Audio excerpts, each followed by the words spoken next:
मीरा ने भी उस रात भगवान से एक अजीब सी जिद की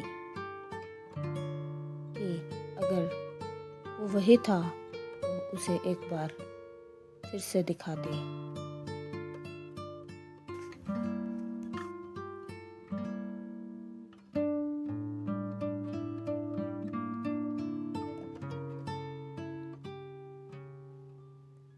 रूह का सफर एपिसोड 8।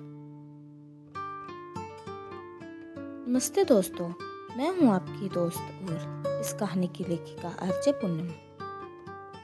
पिछले एपिसोड में आपने देखा कि सागर और मीरा एक ही सिग्नल पर अपनी अपनी गाड़ियों में एक दूसरे के कितने करीब थे, पर फिर भी दूर निकल गए।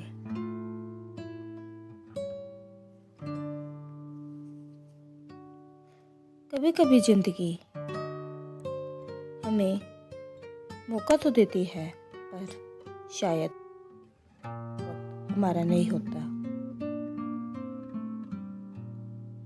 आज देखते हैं उस अधूरी झलक के बाद की हलचल।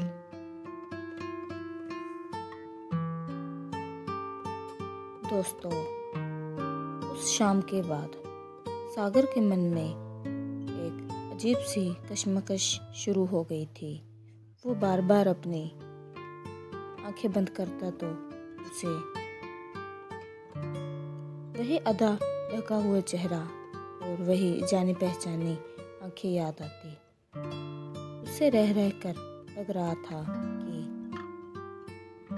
वो चेहरा मीरा का ही था।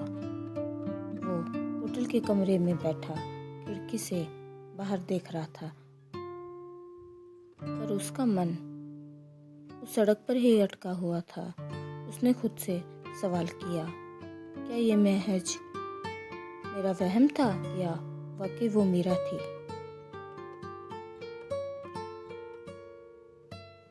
वही दूसरी तरफ मीरा का मन भी बेचैन था। घर पहुंचकर भी वो शांत नहीं रह पा रही थी। उसे लग रहा था जैसे किसी ने उसे बीच रास्ते में आवाज दी हो। उसने अपनी बालकनी में खड़े होकर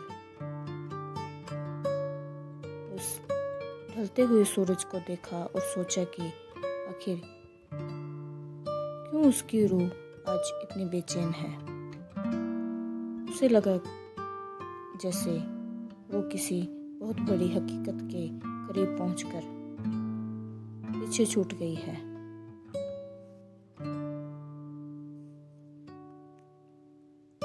दोस्तों, जब दो रूहें टकराती है तो वो कोई न कोई निशान जरूर छोड़ती है।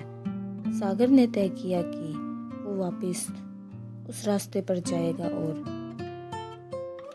मीरा ने भी उस रात भगवान से एक अजीब सी जिद की कि अगर वो वही था तो उसे एक बार फिर से दिखा दे। चलते चलते आज की ये पंक्तियां।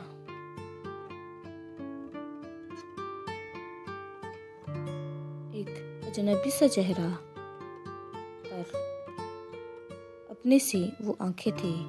कुछ अनकही सी बातें, कुछ अधूरी सी मुलाकातें थी।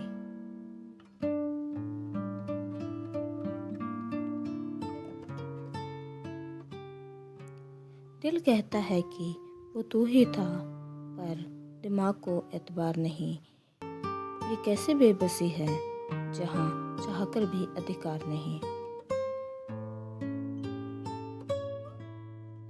मैं हूं आपकी दोस्त और इस कहानी की लेखिका आरजे पूनम। सुनते रहिए रूह का सफर, क्योंकि